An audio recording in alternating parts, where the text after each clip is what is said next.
If you truly want to be happy and be peaceful, here is a very friendly advice. Please do not forget this. Do not hate your haters. Yun lang po ang sikreto ng isang mapagpalang buhay. Do not hate your haters. Tandaan niyo po yun. Kung gusto niyo talagang makatanggap kayo ng siksik, liglig, umaapaw na grasya galing sa Diyos, huwag kang magagalit sa mga nagagalit sa iyo. Huwag mong kapopuotan ang mga napopuot sa iyo. Huwag mong aawayin ang mga nang-aaway sa iyo. Always bless your enemies, and you will be blessed always. Amen? Always be grateful that you have haters in your life. Why? Because if you truly understand, your enemies are a gift to you. Isang regalo po ng Diyos ang mga kaaway mo. Paano nagiging regalo ang mga kaaway natin sa atin? Kasi tinutulak tayo sa dapat nating paroroonan. It is because of our enemies. It is because of those people who do not like you. God is using them to move you to your destiny. Ginagamit sila ng Diyos para marating mo ang pinapangarap ng Diyos para tayo. Tingnan niyo po ang unang pagbasa galing po sa libro ng Exodo. Dahil po sa pagmamalupit ng mga Egyptians dito sa bayan ng Diyos, sa mga Hebreyo, ninais po nilang umalis na sa Ehipto. Kung hindi po sila pinagmamalupitan, hindi sila aalis. Hindi sila makakarating dun sa tinatawag na promised land. Ang Ehipto, hindi naman po, yan talaga yung kanilang lupain. Meron pang mas magandang lupain para sa kanila. Pero para sila ay umalis na, kailangan nilang makaranas ng hirap dito po sa mga taga-Ehipto. Ang pananakit ng mga Egyptians sa kanila ay pagising para mamulat sila sa ano ba ang kagustuhan ng Diyos para sa kanila.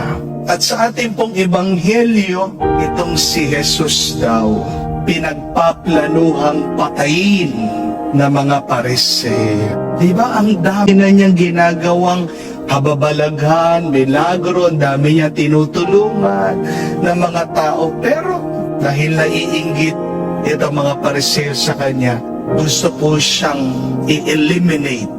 Gusto siyang patayin. Gustong alisin ang ating Panginoon. At dahil alam po ito ni Jesus, anong ginawa niya? Umalis siya, lumayo siya, iniwasan niya sila.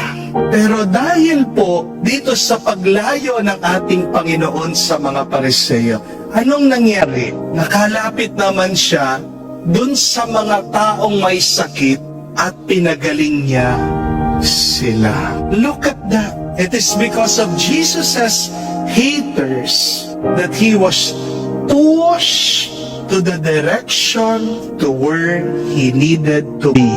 Kaya mga kapatid, wag mong iisipin na ang iyong paglayo ay pagsuko. To distance yourself from your haters is not a sign of weakness.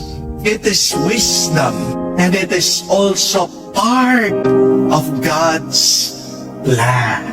So remember this, my dear friends. If you're brave enough to say goodbye, God will reward you with a new hello. Kung matapang ka, bitawan mo kung anong nandyan sa iyong harapan. Gagantimpalaan ka ng Diyos ng bagong grasya bagong bendisyon para sa'yo. Ang tanong, kanino ka ba dapat magpaalam na? Please say goodbye to your haters so that you will have peace in your heart. Say goodbye to your sickness, to your illness, so that you can have new strength and renewed health. Say goodbye to your anger, so that you can say hello to joy and happiness. Say goodbye to your sins, so that you can receive and say hello to God's blessings. Tandaan mo, bago mo makuha ang para sa'yo, kailangan mo munang ipaglaban ito.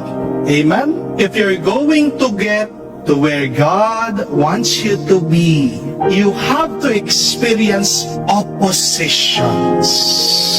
Natural po talaga, di ba, kapag umaakyat ka, makakaranas ka ng bigat.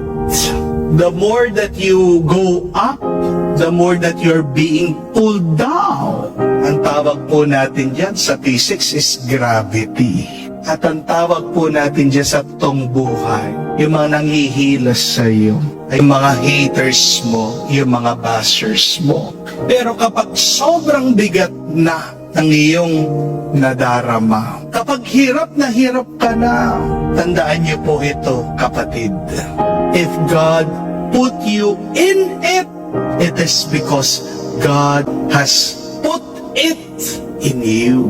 Kapag nilagay ka ng Diyos sa isang mahirap, imposibleng sitwasyon, ito ay dahil na una na niyang nilagay sa iyo ang kanyang grasya. Kaya kakayanin mo. Amen? Kaya nga po, nung lumayo si Jesus sa mga gustong pumatay sa kanya, naalaala po niya yung sinulat ni Propeta Isaiah.